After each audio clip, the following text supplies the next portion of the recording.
Hey, what's up? In this video, I want to share my opinion about the game RoadCraft, which is set to release on May 20th this year. First of all, let me say that I don't recommend pre-ordering this game just yet. It might be better to wait until after the release, because I fear it may not be as good as it seems at first glance. But before we start, I suggest you check out some of my other videos on my channel. You'll find both entertaining and useful content, featuring games like SnowRunner, GTA Online, Mortal Kombat, and more. I'll leave the link in the description, or you can click the button above. I've already played the demo version of the game, and I must say, I was very disappointed. It's hard to put into words how underwhelmed I felt.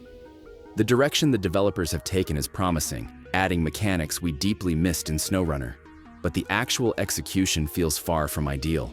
That being said, no game is perfect, and I don't expect perfection.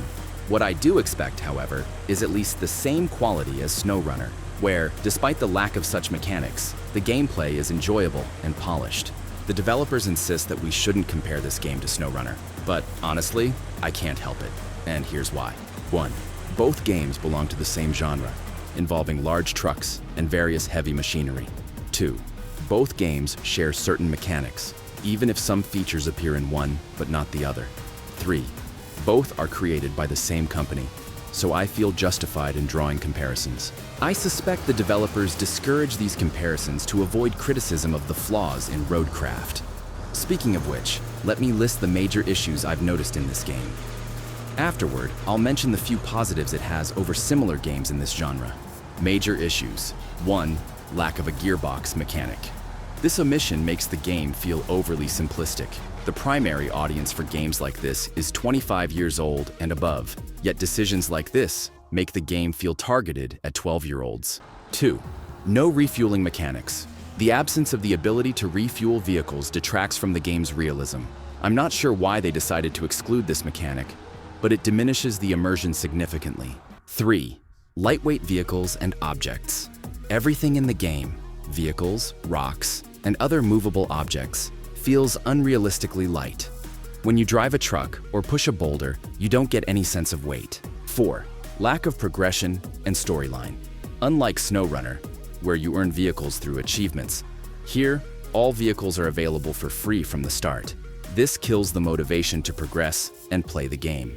5. All truck windows are tinted so darkly that you can't see the driver. I don't understand why it's so hard to add such a simple visual feature.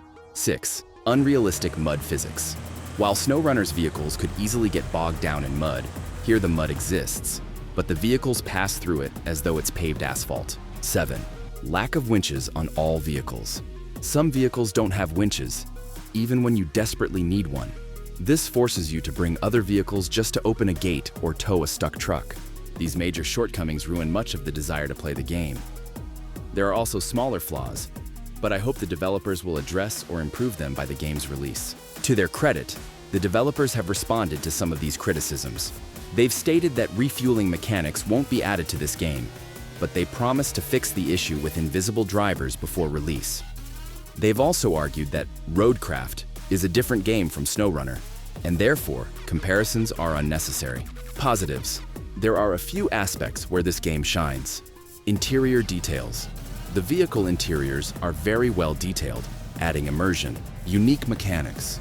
Features such as connecting factories to electrical grids and removing tree trunks, a persistent annoyance in SnowRunner, stand out.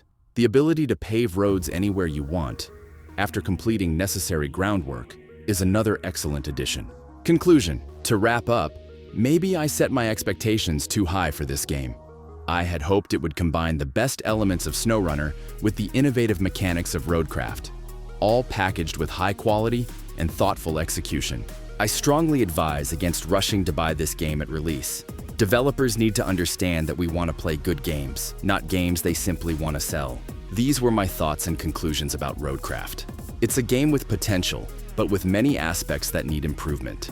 Until its release, I hope the developers consider our feedback and deliver a product that meets our expectations. Don't forget to give a like so the video reaches as many people as possible, including the team behind the game.